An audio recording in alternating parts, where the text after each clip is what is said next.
ನಮಸ್ಕಾರ ಸ್ನೇಹಿತರೆ, ನಮ್ಮದು ಶ್ರೀ ಸಪ್ತಗಿರಿ ಮನೆಮದ್ದು ಚಾನಲ್ ಇದೆ. ಅದರ ಮುಖಾಂತರ ಅನೇಕ ರೀತಿಯ ಎಪಿಸೋಡನ್ನು ನೀಡ್ತಾ ಇದ್ದೀವಿ.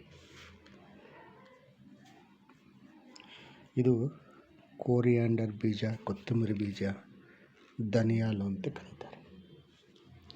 ಇದು ನಮಗೆ ಎಷ್ಟು ಮುಖ್ಯ ಅಂದರೆ ಅಷ್ಟಿಷ್ಟಲ್ಲ. ಎಷ್ಟೋ ಕಾಯಿಲೆಗಳನ್ನು ವಾಸಿ ಮಾಡೋ ಶಕ್ತಿ ಈ ಒಂದು ಕೊತ್ತಂಬರಿ ಬೀಜಕ್ಕಿದೆ.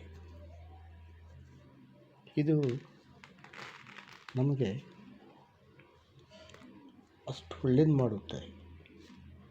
ಇದು ಪ್ರಕೃತಿಯಲ್ಲಿ ಸಿಕ್ಕುವಂತಹ ಗಿಡಗಳಿಂದ ಈ ಬೀಜವನ್ನು ಸೇಕರಿಸಿ ಇದನ್ನು ನಾನಾ ರೀತಿಯ ಸಾಂಬಾರುಗಳೆಲ್ಲ ಉಪಯೋಗಿಸ್ತಾರೆ. ಅದರಲ್ಲೂ ಈ ಮಸಾಲೆ ಸಾಂಬಾರಿಗೆ ಜಾಸ್ತಿ ಇದನ್ನು ಉಪಯೋಗಿಸ್ತಾರೆ. ಆದ್ರೂ ಈ ಮೈಯಲ್ಲಿರುವಂತಹ ದೇಹದಲ್ಲಿರುವಂತಹ ಅತಿ ಉಷ್ಣತೆಯನ್ನು ಕಡಿಮೆ ಮಾಡೋ ಶಕ್ತಿ ಇದಕ್ಕಿದೆ. ಅದಲ್ಲದೆ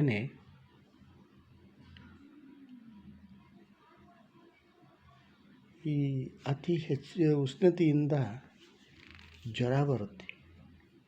ಆ ಜ್ವರಗಳು ಬಂದ ಮೇಲೆ ನೆಗಡಿ, ಕೆಮ್ಮಲು ಇವೆಲ್ಲ ಸ್ಟಾರ್ಟ್ ಆಗ್ತದೆ. ಅದು 15 ದಿವಸ ಹೋಗೋದಿಲ್ಲ. ಆದರೆ 15 ದಿವಸ ತಡೆಯೋಕ್ಕೆ ಆಗಲ್ಲ. ಹಾಗೆಂದು ಆಸ್ಪತ್ರೆಗೆ ಹೋಗ್ತಾರೆ.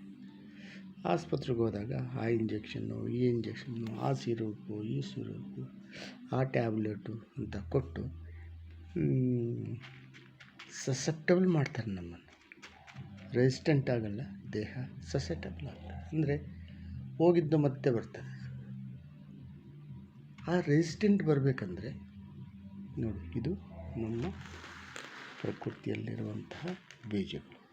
ಈ ಧನಿಯಾ ಬೀಜವನ್ನು 1-2 ಚಮಚ ತೆಗೆದುಕೊಂಡು ಅದನ್ನು ಅರ್ಧಂಬರ್ಧ ಜಜ್ಜಿಬಿಟ್ಟು ಒಂದು ಪಾತ್ರೆಗೆ ಹಾಕಿ 2 ಗ್ಲಾಸ್ ನೀರು ಹಾಕಿ ಚೆನ್ನಾಗಿ ಕಾಯಿಸಿ ಅದನ್ನು ಶೋಧಿಸಿಕೊಂಡು ಕರಿಬೆಲ್ಲ ಸ್ವಲ್ಪ 1-2-3 ಕರಿಮೆಣಸನ್ನು ಕುಟ್ಟಿಬಿಟ್ಟು ಹಾಕಿ ಅದನ್ನು ಕುಡಿತಾ ಬಂದರೆ ಬೆಳಗ್ಗೆ ಮತ್ತು ಸಾಯಂಕಾಲ 3 ಹೊತ್ತು ಅಥವಾ 2 ಹೊತ್ತು ಕುಡಿತಾ ಬಂದರೆ ಆ ಜ್ವರಗಳು ಮಾಯ. ಈ ಒಂದು ನೆಗಡಿ ಇವೆಲ್ಲ ಮಾಯವಾಗುತ್ತೆ. ಅಷ್ಟು ಶಕ್ತಿಯೆಲ್ಲ ಈ ಕೊತ್ತಂಬರಿ ಬೀಜವನ್ನು ಪ್ರತಿಯೊಬ್ಬರ ಮನೆಯಲ್ಲೂ ಇರಬೇಕು. ನಮಸ್ಕಾರ. ಇದನ್ನು ನೋಡಿ ಲೈಕ್ ಮಾಡಿ, ಶೇರ್ ಮಾಡಿ, ಸಬ್ಸ್ಕ್ರೈಬ್ ಮಾಡಿ, ಎಲ್ರಿಗೂ ಮುಟ್ಟಲಿ, ಪ್ರತಿಯೊಬ್ಬರು ನೋಡಿ. ನಮಸ್ಕಾರ ಸ್ನೇಹಿತರೆ.